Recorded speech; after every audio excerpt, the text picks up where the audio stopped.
umuri dunya ala umuri din, atas segala urusan agama. Assalatu wassalamu ala sayyidina Muhammadin wa ala alihi wa sahbihi ajma'in. Salawat dan salam semoga tetap atas Sayyidina Muhammad sallallahu alaihi wasallam, atas keluarga dan para sahabatnya. Semoga kita telah mendapatkan syafaatnya di hari akhir. Amin ya rabbal alamin. Ayyuhal hadirun, ittaqullaha haqqa tuqatih wa la tamutunna illa wa antum muslimun. Para hadirin, wahai orang-orang yang hadir, bertakwalah kepada Allah dengan takwa yang sesungguhnya, dan janganlah sekali-kali kalian mati kecuali dalam keadaan Islam. Hadirin sidang jamaah rahimakumullah, Allah Subhanahu wa ta'ala menyampaikan dalam satu firman-Nya, innas salata tanha 'anil fahsya'i wal munkar. Sesungguhnya salat mencegah perbuatan keji dan munkar. Wa innaha lakabiratun illa 'alal khashi'in. Sesungguhnya salat itu berat illa kecuali 'alal khashi'in, atas orang-orang yang khusyuk. Jamaah sekalian yang dirahmati Allah Subhanahu wa ta'ala, dalam satu hadis Rasul sallallahu alaihi wasallam menyampaikan ini sebagai dasar pembahasan kita malam hari ini. Awwalu ma yuhasabu bihil 'abdu yaumal qiyamah as-shalah. Awal hal yang paling pertama dihisab seorang hamba di sisi Allah nanti yaitu sholatnya. Jadi kalau nggak sholat, apanya yang mau dihisab? Ayo. Jadi pembahasan kita satu ayat tentang sholat mencegah perbuatan keji dan munkar, dan sholat itu berat kecuali atas orang-orang yang khusyuk. Kemudian dasar kedua, dalil hadis Nabi Sallallahu Alaihi Wasallam, yaitu tentang urusan pertama yang akan dihisab di hari akhir nanti, di hari kiamat, adalah tentang sholatnya seseorang. Bersyukur kita kepada Allah, sebab Allah masih berikan kepada kita hati. Banyak orang punya hati, tapi ternyata hatinya tidak tertarik, belum tertarik untuk melaksanakan perintah Allah. Padahal sudah tahu, tapi sadarnya belum. Moga-moga ya sebelum ajal bisa sadar. Kita penting mendoakan orang, sebab dengan doa sesuatu bisa berubah. Yang jahat bisa jadi baik dengan doa. Yang sakit bisa jadi sembuh dengan doa. Yang benci bisa jadi cinta dan sayang disebabkan doa. Yang bodoh karena didoakan menjadi pandai. Yang miskin didoakan menjadi kaya. Yang punya utang didoakan menjadi lunas. Ya. Jadi ternyata doa itu bisa merubah takdir manusia. Syaratnya harus sungguh-sungguh di dalam berdoa. Baik. Al-Muqaddimah. Al-khusu'u fi sholati a'dhamu maqasidiha wa huwa sabilu li ja'li sholati dzati ta'sirin ijabiyyin ala hayatil muslim. Khusyuk di dalam sholat itu termasuk hal penting yang menjadi tujuan sholat itu sendiri. Ya, buat apa sholat kalau nggak khusyuk? Ya. Wa huwa sabil, dan sholat adalah cara untuk menjadikan sholat itu khusyuk adalah satu cara untuk menjadikan sholat itu punya pengaruh baik fi hayat ala hayatil muslim, di atas kehidupan kehidupan seorang muslim. Jadi saya tadi pagi ikut pengajian, ada satu kisah tentang seorang ulama. Ya, ulama itu siapa itu ulama? Kita kalau nggak tahu ulama sembarang, nanti ngaku-ngaku ulama. Ulama itu adalah dalam Al-Quran, innama yakhshallaha min ibadihil ulama. Yang takut kepada Allah itulah yang disebut ulama. Jadi kalau ada orang naik panggung kok omongannya nggak takut kepada Allah, bukan ulama. Nah, kita yang nggak naik panggung jadi jamaah bisa jadi mulia di sisi Allah, walaupun hina di sisi manusia. Nah itu nggak apa-apa. Dan ternyata semua ulama, mujahid, para ulama soleh, para syuhada, para nabi, itu semuanya ya hidupnya bukan bahagia di sisi kaumnya. Ada yang membenci. Bahkan Nabi Nuh alaihissalam dakwah ke masyarakat diterima, tapi ada anaknya satu bernama Kan'an nggak mau diajak untuk naik perahu. Sehingga ke ayahnya nggak ikut, nabi padahal, apalagi kita ini nabi apa? Bukan ulama, bukan ahli sholat. Makanya kalau saya bertanya nih, ayo angkat tangan, siapa yang nggak punya dosa? Hah? Angkat tangan. Oh, udah kalau gitu, oke deh. Siapa yang dosanya sedikit, angkat tangan. Oh, gak ada. Kalau ditanya, siapa yang pengen masuk surga? Saya. Dosanya banyak, pahalanya sedikit, tapi pengen masuk surga. Kalau dipikir-pikir kita masuk Allah. Ya, sholatnya kudu khusyuk. Ya. Sebagai tujuan hidup seorang muslim dalam sholat. Khusyuk itu tujuan utama dari walitahqiqil khusyu'i fi sholati, untuk mencapai khusyuk di dalam sholat. Yumkinu itba'ul khutuwat at-taliyah. Ini saya akan menyampaikan beberapa cara, langkah-langkah agar kita khusyuk di dalam menjalankan sholat. Kalau enggak ya kita sholat rajin jamaah, akhirnya seperti pohon pisang ditebang, jatuh, nggak ada artinya. Makanya kalau disebutkan oleh Allah, inna sholata tanha 'anil fahsya'i wal munkar, sesungguhnya sholat itu mencegah kekejian dan kemungkaran. Loh, pertanyaannya, udah sholat ngomong kagak dijaga, udah sholat melakukan kemungkaran, udah sholat masih banyak maksiatnya. Jawaban kita gimana? Itu yang rajin ke masjid, durhaka, banyak salah, padahal sudah rajin ke masjid.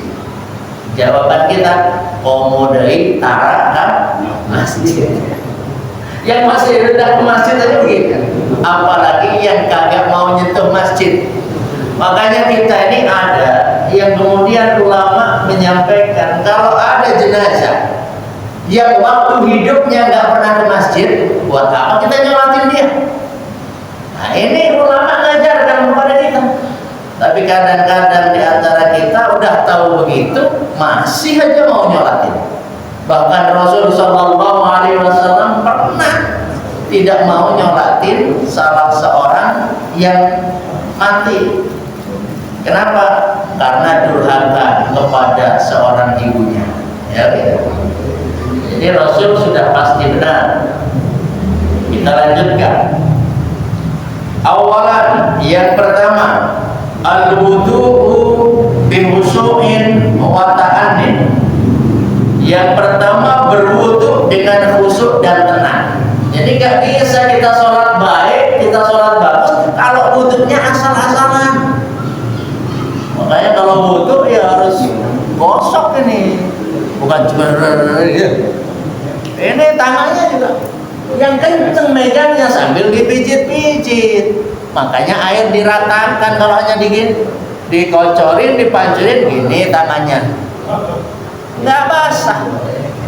Makanya harus serius berwudu. Wastihdharun niyati, dan menghadirkan niat. Ya, memang kalau wudu itu kan ada doa ketika berkumur-kumur. Apa doanya? Ya Allah, kita mau Arabnya nanti nggak paham artinya. Apa maksudnya? Doanya Shadaqallahul Adzim. Doa wudu apa? Shadaqallahul Adzim. Shadaqallahul Adzim. Ketika ini hidup, masukkan air ke dalam hidung, apa doanya? Ya. Doanya apa? Ketika ini masuk hidung, doanya Allahumma arihni raihatal jannah. Apa artinya? Nggak tahu. Artinya, ya Allah, izinkan aku mencium baunya surga. Itu. Orang berdoa lagi wudu, jadi kalau nggak tahu yang seperti itu, maka kita wudunya menjadi asal-asalan, sholat asal-asalan, giliran makan mau nggak asal-asalan, giliran makan pengen yang enak. Itulah menungso manusia. Menghadirkan niat bi annaka sataqifu baina yadayillah. Kenapa harus menghadirkan niat ketika berwudu? Karena engkau akan berdiri di hadapan Allah setelah wudu. Artinya mau sholat. Ikhtiyaru makanin hadiin wa nadhifin. Kalau sama wudu memilih tempat yang hadi, yang tenang, wa nadhifin, dan tempatnya yang bersih, ba'idin 'anil masatta, dan jauh dari berbagai macam gangguan. Kalau wudu ada gangguan-gangguan, sebelum wudu harus dibuang. Kemudian irtida'u malabisin munasabatin, malabisa munasabatin taliku bimaqamis shalah. Nah, ini kadang kita lupa memakai pakaian yang sesuai dan pantas untuk ibadah sholat. Bedakan antara baju olahraga dengan baju mau sholat.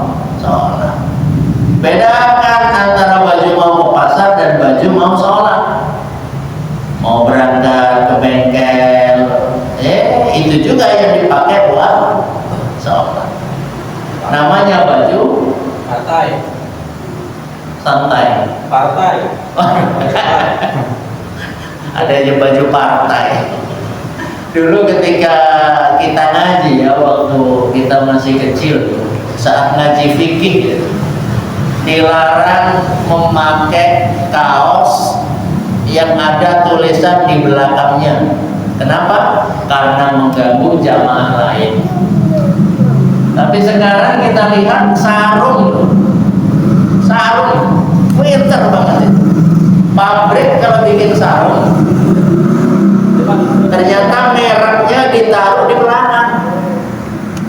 Akhirnya ketika sholat yang di belakang baca macam-macam. Ya, gajah biuk, mereknya ada apa? Samurai Kalimantan. Waduh, macam-macam. Berbagai macam merek sarung. Yang kedua, kalau pengen khusyuk, ini ilmu aja dulu kita. Kalau ilmunya nggak tahu, ya nggak bisa khusyuk. Ilmu aja dulu, nanti latihan supaya sholatnya lebih khusyuk. Tadzakkar annaka taqifu baina yaday malikil muluk. Ingatlah ketika mau sholat bahwa engkau sedang berdiri di hadapan raja seluruh raja. Ini harus kita sadari, di hadapan raja. pakaian sembarangan, pakai sarung, pakai celana di dalam ada najisnya. Makanya kadang-kadang ya udah gantungin aja. Kalau mau sholat celananya gantungin di tempat wudhu, karena celananya najis. Fatasa'u biqalbika wa tasa'u jawarihuka. Dengan mengingat bahwa diri kita sedang berada di hadapan raja segala raja, maka kita akan khusyuk hati dan juga anggota tubuh menjadi tenang karena merasakan itu. Istisyaru muraqabatillahi laka. Merasakan kedekatan atau pengawasan Allah Subhanahu wa ta'ala. Ini sedang diawasi Allah. Makanya kenapa banyak orang melakukan maksiat, banyak orang melakukan dosa, karena dia tidak sadar bahwa Allah sedang ngawasin. Kalau diawasin CCTV baru, giliran sholat diawasin oleh Allah, kita enggak ngerasa. Kalau lagi majelis kayak gini, makanya ini jangan dicampur aduk, mau ngaji atau mau merokok gitu. Mau merokok sambil ngaji udah setel, kenceng-kenceng aja di rumah pengajian, nggak usah menghadirkan ustadz. Ini menghargai ustadz, itu siapapun yang di sini atau ustadznya yang ada di sini. Kalau ada yang lihat rokok pasti ngerasa nggak nyaman. Mau ngaji mau merokok, merokok di rumah, merokok di masjid sambil dengerin pengajian. Adab, namanya adab. Nah, ini harus disampaikan. Yang ketiga, nah ini kita hawil fahma ma taqra'uhu minal qur'ani wal adhkari khilal sholati. Cara yang ketiga, usahakanlah memahami bacaan Quran di dalam sholat. Kita tahu nggak? Ayo kita terjemahkan doa apa tuh? Antara dua sujud. Antara dua sujud apa doanya? Antara dua sujud. Rabbi firli warhamni wajburni. Ini nggak pada hafal. Rabbi firli warhamni wajburni warfa'ni warzuqni wahdini wa'afini. Coba artikan. Satu, Rabbi, ya Tuhan, ighfirli, ampuni dosaku, warhamni, dan rahmati aku, wajburni, dan ceburkan aku gitu, wajburni, dan tutupin kekuranganku. Maka orang-orang yang sholat baca itu otomatis aibnya, kekurangannya ditutupin oleh Allah. Kita ini dihormati oleh orang lain karena kita ditutupin oleh Allah aib-aibnya.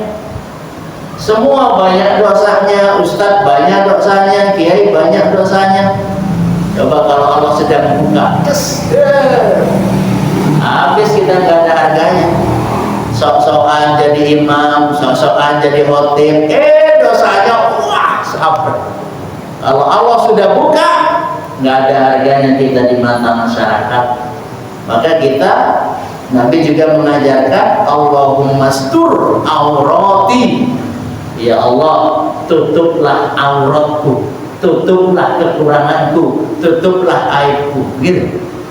Kita nggak tahu doa, jadi nggak berdoa. Makanya penting punya guru. Ayo, kalau kita punya guru, siapa nih coba? Adalah tukang sepatu, kerja di sepatu. Kalau gurunya hanya satu, dengan yang gurunya 10 guru tentang sepatu, bagusan yang mana? 10. Gitu. Jadi dalam urusan sepatu saja semakin banyak gurunya semakin bagus. Wow, tukang bengkel berapa gurunya? Bengkel motor gurunya berapa? 5 ya kurang. Kalau bisa ya 30 guru. Ini ngurusin agama kok gurunya cuma satu. Makanya kalau ditanya, kata guru saya, kata guru saya, gurunya yang mana? Makanya kita penting belajar dari kita. Kalau nyebut kata guru saya, umpamanya saya nyebutin, saya punya guru namanya dari saya ingat Kiai Jejen yang dari Sukabumi, almarhum Kiai Jejen Bajul Ashab. Beliau menyatakan untuk jadi ustadz di kampung itu minimal harus punya dengan 500 jamaah ustadz kampung, 500 jamaah, maka dia harus punya guru 200 orang. Ya ada punya guru berapa kita? Kita ngaji Al-Quran dulu belajar berapa guru Al-Quran kita? Ya bapak-bapak berapa gurunya? Nah, satu. Guru yang ngajarin sholat berapa orang? Ya, jadi sholat kan ada beda-beda. Kalau dulu kita ketika kecil, asyhadu alla ilaha illallah, satu guru. Guru yang lain, asyhadu alla ilaha illallah wa asyhadu anna muhammadar rasul. Terus, apakah itu salah? Enggak salah. Karena dalam mazhab Syafi'i pun enggak salah. Bergerak kalau lebih 3 kali batal, kecuali 1 jari. Jadi kalau kita garuk-garuk nih, lagi takbiratul ihram, terus garuk-garuk, ini sudah 1, 2. Lihat ya, penting.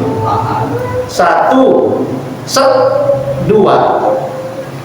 Harus balik lagi, nggak boleh 1, 2, 3. Aduh masih gatel nih, gimana udah 3 nih? Makanya pakai 1. Ini 1 boleh 100 kali. Ya. Nggak batal. Makanya dalil yang tahiyatnya begini tidak batal. Tapi kalau di masjid sini jangan. Kenapa? Beda dengan yang lain. Kalau beda akhirnya ganggu. Kunaon eta kok kieu. Tapi kalau di tempat lain kita, orang di Mekah juga banyak macam-macam.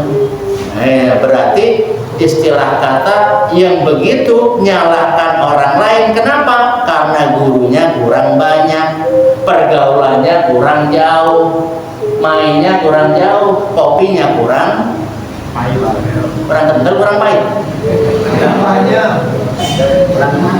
kurang manis, gulanya kurang banyak gulanya. Ayo, makanya kita penting berguru kepada orang lain ya. 200 guru untuk ustadz tingkat kampung. Nah, kalau gurunya hanya 1, ya, kata guru saya juga begitu. Yang mana gurunya? Yuk kita datengin bareng-bareng gitu. Nah, jadi kalau ada yang ngomong gitu, gurunya yang mana? Nah, kita kan harus introspeksi nih. Mengaku pengikut siapa? Madhab Imam Syafi'i. Betul? Pak, madhab Imam Syafi'i. Imam Syafi'i lahir di mana? Nggak tahu.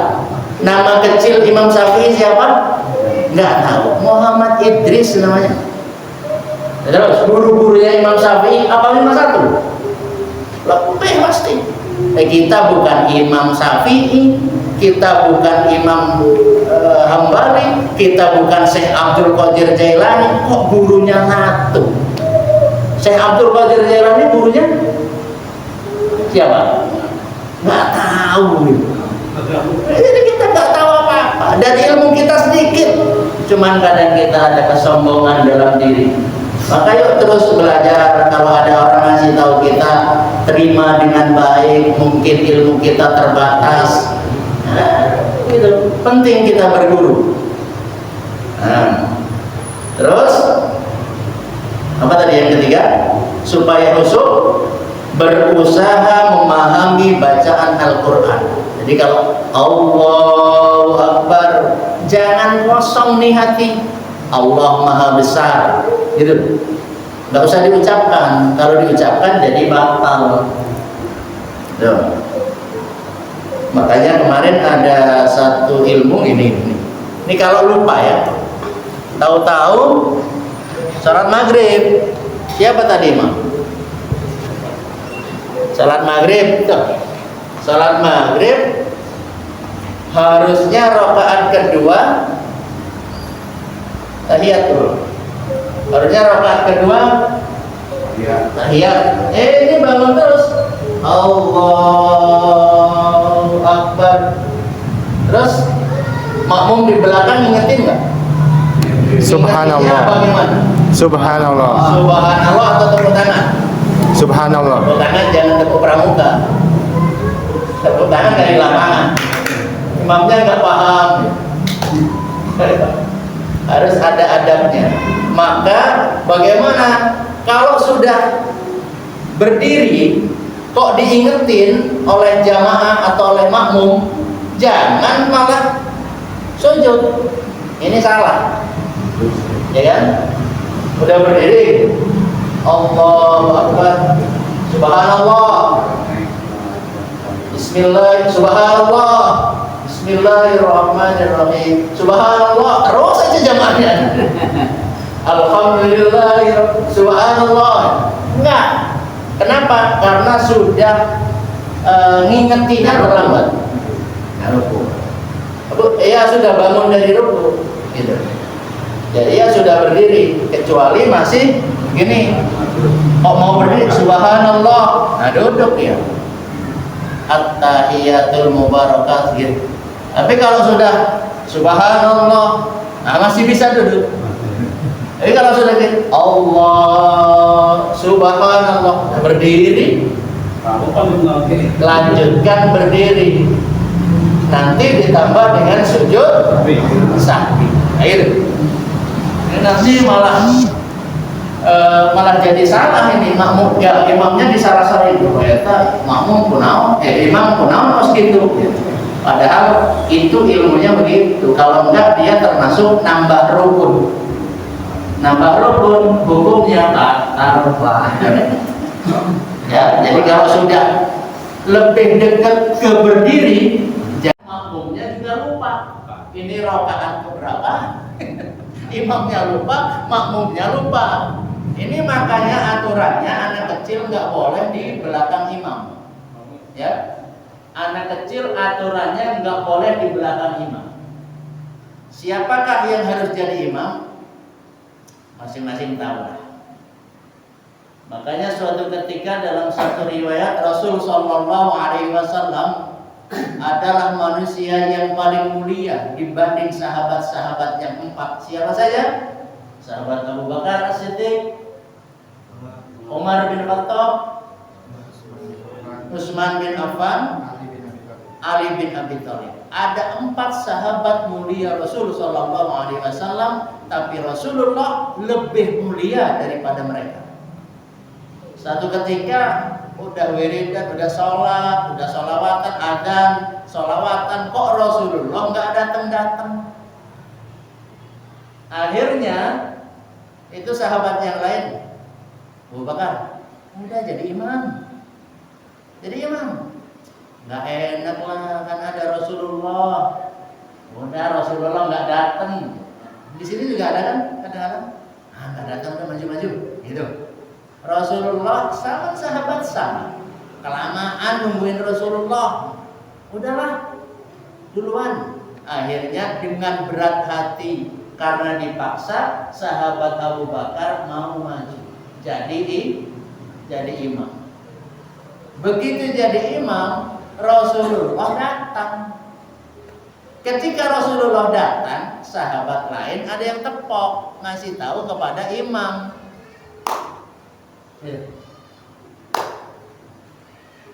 Nah, begitu tepok, belum paham ilmunya, belum pernah lihat Rasulullah jadi imam gimana. Padahal boleh. Ini yang jadi masalah adalah ketika ditepok, imam itu nggak mau tahu. Allahu Akbar, Subhanallah, baca enggak, gerak enggak imam. Makmum, Subhanallah, mau nengok takut batal. Ini imam nggak tahu ilmunya nih. Ini gimana nih? Akhirnya kan pura-pura sujud sambil nengok. Kan gara-gara nggak mau ngelepas, jadi ini yang batal imam. Jadi imam itu boleh nengok dengan tujuan itu. Ada apa sih? Boleh nengok ke belakang. Sama dengan salam. Yang nggak boleh nengok seperti itu. Dengan badannya. Kalau hanya kepalanya yang nengok, boleh. Nah, ini fikih-fikih kayak gitu. Jadi kalau ada makmumnya, kenapa ada yang ngatain subhanallah ya? Imamnya ragu, aya naon ya? Tengok. Oh ya, paham. Sampai paham. Gitu. Sehingga ketika itu Rasulullah melihat jamaah itu safnya agak renggang. Walaupun Rasulullah datang terakhir, sini sudah Allahu Akbar. Udah 1 rakaat. Ya. Ternyata Rasulullah langsung di saf depan. Nyelusup dari belakang, nerobos. Itu kenapa? Makanya dikatakan saf pertama itulah saf yang terbaik. Rasulullah selalu di depan. Nah, gitu. Ini kalau ngisi apa? Ngisi saf biasanya kemana kita? Ke pinggir dulu atau ke tengah dulu? Nah, ini mah hobi orang, hobinya di pinggir. Hobi kok kayak gitu. Kalau mau jamaah hobinya ngikutin siapa tuh? Ke pinggir-pinggir. Ngikutin nafsu, ngikutin diri. Kalau mau berjamaah nyusun saf itu dari tengah. Tengah ke kanan, jangan tengah ke kanan, ke kanan, ke kanan, ke kanan. Yang kiri kosong. Salah. Makanya kalau berjamaah bertiga, nih, bertiga, 1 imam, 2 makmum, makmumnya ada di mana? Di belakang semuanya atau di sebelah kanan dan kiri? Kanan dan kiri. Jadi gitu nyusunnya. Tengah ke kanan, datang lagi ke kiri, datang lagi ke kanan, diseimbangkan sehingga posisi imam harus selalu di tengah. Bayangin kalau itu sayap, gimana seekor burung bisa terbang kalau sayapnya yang sini 17, yang sini 5? Nah, miring. Ini sholat juga bisa miring. Gak apa-apa, yang penting bukan otaknya yang miring. Ya. Kemudian setelah berusaha memahami apa yang dibaca, illam takun ta'rif al-ma'ani, kalau kamu nggak paham arti atau makna dari bacaan kamu ketika sholat, yumkinu kata'lam tafsirus suwari wal ayatil lati tatakarraru fi sholatika misla suratil fatihah wa qassari suwar. Jadi kalau kamu tidak paham tentang bacaan sholatmu, maka mungkin bagimu mempelajari tafsir. Ya, arti nggak paham, maka pelajarilah tafsir surat dan ayat. Surat dan ayat yang mana? Allati tatakarraru, yang selalu berulang suratnya, fi sholatika, di dalam sholatmu. Apa yang terulang? Mislu suratil Fatihah, seperti surat Al-Fatihah. Kalau ditanya, bapak-bapak ini udah berapa tahun baca Fatihah? Udah banyak, puluhan tahun. Arti Al-Fatihah paham. Kita nggak paham arti Fatihah loh, ya Allah, udah sholat bertahun-tahun. Buka terjemah. Alhamdulillahi Rabbil Alamin. Segala puji bagi Allah yang mengatur seluruh alam. Ar-Rahmanir Rahim, yang maha pengasih dan Maliki yaumiddin, yang merajai hari raya, hari pembalasan. Iyyaka na'budu wa iyyaka nasta'in, kepadamu kami meminta pertolongan dan kepadamu kami juga menyembah. Kami menyembah dan kami meminta pertolongan. Ihdinas siratal mustaqim, berilah kami petunjuk jalan yang lurus dong. Kalau kita paham sholat itu bisa usul. Ya Allah, berilah kami hidayah jalan yang lurus. Paham, bisa nangis. Wah, ini nggak nangis. Sama dengan apa? Ya, ada yang bilang Assalamualaikum. Dan apa artinya? Subhanallah. Ya. Wa qassaris suwari, dan ayat surat-surat yang pendek dihafal. Qul huwallahu ahad. Kayak gitu. Jadi pelan-pelan kita baca terjemahnya. Kenapa? Udah Isya kan? Oh lama. Ya, kayak gitu. Baru 3. Robi'an yang keempat, sholli bita'anin, sholatlah dengan tenang, wa hudu'in, dan perlahan. Sholat ntar lagi sholat tarawih. Sholat tarawih itu gimana? Cepat apa pelan? Ngikutin masyarakat. Kalau orang-orang yang udah tahu ya pengennya biasa saja. Wamnah kulla harakatin, serta berikanlah setiap gerakan waruknin haqqahu, dan berikanlah hak daripada gerakan. Bergerak diam. Gitu. Jangan gerak. Itu mah olahraga. 1, 2, 3. Ada di pesantren Jawa Timur. Olahraganya pakai itu. La ilaha illallah, la ilaha illallah. Wah, sesat. Sesat gak? Enggak lah. Yang sesat itu enggak ada gurunya. Wiridan enggak ada gurunya. Coba, wiridan yang la ilaha illallah gimana? Kita la ilaha illallah. Itu ngikutin siapa? Rasulullah itu begitu apa enggak? Rasulullah itu apa gitu? Apa Rasulullah kemudian kita nggak tahu. Kita mengamalkan ajaran agama tapi nggak punya guru. Ada ungkapan man la saykholahu fa saykhuhu syaiton. Barang siapa tidak punya guru, maka gurunya itu adalah setan. Ayo. Moga-moga manfaat ya. Berusaha berdoa kepada Allah, semoga kita bisa nih narik hati. Jadi sholat kita itu malu loh, udah sholat tapi ternyata amalnya nggak baik.